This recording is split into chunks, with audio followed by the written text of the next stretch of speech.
सकते हैं ना। आज का विषय दोस्तों बड़ा दिलचस्प है और मैं चाहता हूं कि बड़े ध्यान से देखिएगा। जी हाँ, ये रहा दोस्तों, 7 बातें आपको स्वर्ग जाने से रोक सकती है। मैं रिपीट करता हूं, 7 बातें आपको स्वर्ग जाने से रोक सकती हैं। वो 7 बातें क्या है, मैं आपके बीच में रखने जा रहा हूं ना। उसके पहले कुछ वचन बढ़वा देता हूं। इब्रानी किताब उसका 12 का 15 कहता है कि ध्यान से देखते रहो, ऐसा ना हो कि कोई परमेश्वर के अनुग्रह से वंचित रह जाए। दूसरा, इब्रानियों का 12 का 28, इस कारण हम इस राज्य को पाकर जो हिलने का नहीं, उस अनुग्रह को हाथ से जाने ना दे। ये 2 वचन बताता है हमें सतर्क रहने को, वार्न करता है सावधान रहने को। अगर हम सतर्क या सावधान नहीं रहे तो दोस्तों हम स्वर्ग से जाने से वंचित रह जाएंगे और उद्धार को खो सकते हैं। एक छोटा सा एग्जांपल, एक व्यक्ति था जिसने अपना उद्धार खो दिया। मैं बताता हूं कौन है।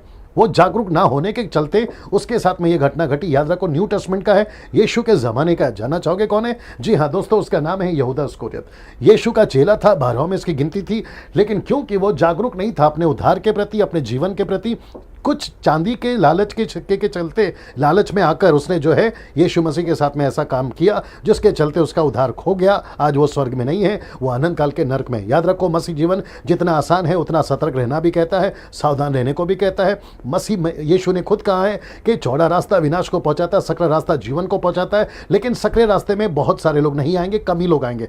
तो आपकी गिनती अगर सकरे रास्ते में है तो आपको ये 7 बातों से बचना है। मैं आपके बीच में रखने जा रहा हूं। 7 क्या है? सबसे पहला, धन का लालच। मैं रिपीट करता हूं, धन का लालच। मत्ती की किताब उसका 19 का 23, तब यीशु ने अपने चेलों से कहा, मैं तुमसे सच कहता हूं कि धनवान का स्वर्ग के राज्य में प्रवेश करना कठिन है। ये जो शब्द लिखा ना, कठिन है। मत्ती की किताब उसका 6 का 9, पर जो धनी होना चाहते हैं वे ऐसी परीक्षा और फंदे में और बहुतेरे व्यर्थ हानिकारक लालसाओं में फंसते हैं जो मनुष्य को बिगाड़ देती है और विनाश के समंदर में डुबा देती है। ना दोस्तों, मैं चाहता हूं कि अब ये 2 वचनों से समझ में आता है कि हमें धन का लालची नहीं होना है। यीशु के पीछे हम क्यों चल रहे हैं? पैसों के लिए नहीं, आशीष के लिए नहीं, घर के लिए नहीं, वीजा, बिजनेस, नौकरी, परिवार के लिए नहीं। हम यीशु के पीछे चल रहे हैं, यीशु के राज्य को बनाने के लिए ना। वक्त को ध्यान में रखते हुए, थोड़ा वक्त आज ज्यादा जाएगा। दूसरा पॉइंट है घमंड। ये कहता है घमंड, दूसरा पॉइंट है घमंड। याकूब की किताब उसका 4 का 6 कहता है कि परमेश्वर अभिमानियों से विरोध करता है पर दीनों पर अनुग्रह करता है। और 4 का 10 कहता है प्रभु के सामने दीन बनो तो वह तुम्हें शिरोमणि ठहराएगा। तो इसका मतलब है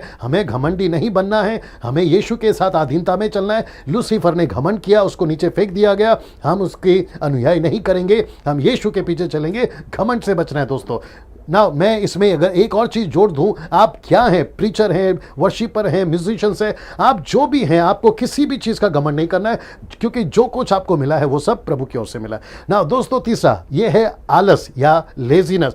इसके ऊपर मैं जल्दी से बात करूंगा। गलीतियों की किताब उसका 6 का 9 कहता है, हम भले काम करने में आओ ना छोड़े, क्योंकि यदि हम ढीले ना हो तो ठीक समय पर कटनी काटेंगे। ढीले शब्द जो है आलस को दर्शाता है ना। इसको देखिए, यिर्मयाह की किताब उसका 48 का 10 कहता है, श्रापित है वह जो यहोवा का काम आलस्य से करता है। हमें आलस नहीं करना है, परमेश्वर का काम में किसी प्रकार की देरी नहीं करना है। यीशु का एक स्टेटमेंट था यूहन्ना की किताब उसका 5 का 17 में, इस पर यीशु ने उससे कहा कि मेरा पिता अब तक काम करता है और मैं भी काम करता हूं। ना पिता आलस है ना पुत्र आलस है, तो फिर उसकी कलीसिया यानी आप और मैं आलस में क्यों? बाइबल पढ़ने में आलस नहीं होनी चाहिए, प्रार्थना में आलस नहीं होनी चाहिए, यीशु की सेविकाएं करने में आलस नहीं होनी चाहिए। ये सारी चीजों को आपको जो है ध्यान रखना। ये रहा चौथा, जो कि क्रोध को दर्शाता है। इफिसियों की किताब उसका 4 का 26 कहता है, क्रोध तो करो पर पाप मत करो। मैं रिपीट करता हूं, क्रोध तो करो पर पाप मत करो, सूर्य अस्त होने तक तुम्हारा क्रोध शांत हो जाए। यहां 2 प्रकार का गुस्सा दिखता है, एक है आत्मिक और दूसरा है शारीरिक। मैं यहां पर शारीरिक गुस्से की बात कर रहा हूं, जो आपको प्रभु से दूर कर सकता है। गुस्से में आकर रिश्ते टूट रहे हैं, गुस्से में आकर चर्च को छोड़ रहे हैं, गुस्से में आकर पास्टर से रिश्ता तोड़ रहे हैं, गुस्से में आकर यहां तक कि यीशु को भी लोग छोड़ रहे हैं।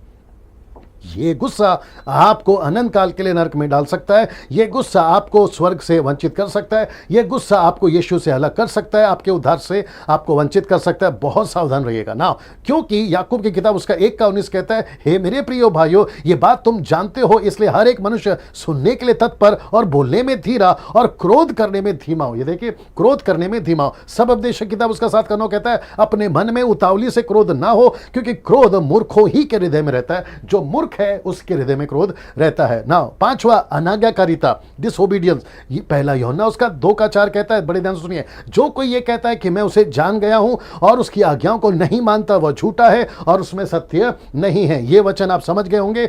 मैं चाहता हूं कि 6वें पे जल्दी से जाए। 6वां कहता है जलन।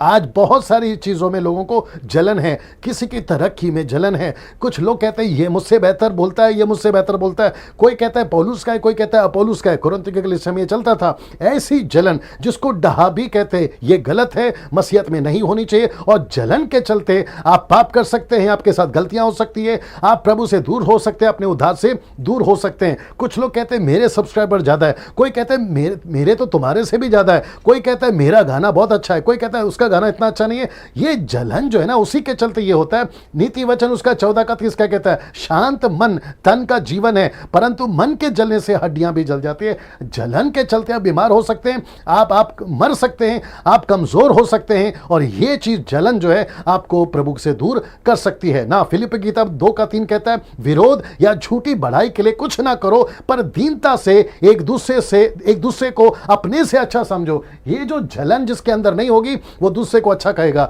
जिसमें जलन होगी वो दूसरे को बुरा कहेगा। जलन से बचिए और स्वर्ग जाने से अपने से वंचित ना होइए, बल्कि प्रभु के राज्य में चलिए, जलन से बचिए। ये रहा 7वां जो है आखिरी और बहुत ही खतरनाक है। ये आपको 90% नहीं, 100% नहीं, 1,00,000% प्रभु से दूर कर सकता है, और वह है व्यभिचार। इब्रानियों की किताब उसका 12:14। सबसे मेल मिलाप रखो, उस पवित्रता के खोजी हो जिसके बिना कोई प्रभु को कदापि ना देख सकेगा। पवित्रता क्या है जिसके बिना नहीं देख सकते? पहला थिस्सलुनीकियों 4:3 कहता है क्योंकि परमेश्वर की इच्छा यह है कि तुम पवित्र बनो। याद रखो, उसकी इच्छा है कि तुम पवित्र बनो, अर्थात व्यभिचार से बचे रहो। इसका मतलब है आपको व्यभिचार से बचे रहना है, उस पवित्रता के खोजी होना है जिसके बिना कदापि कोई प्रभु को देख नहीं पाएगा। दोस्तों, मैं आपको फिर से याद दिला दूं, ये जो 7 बातें हैं आपको ध्यान रखना है। मैं चाहता हूं कि इस वीडियो को जितना हो सके शेयर करिए, अपने जीवन को इस बातों से जो है अपने आप को संवारिए। इन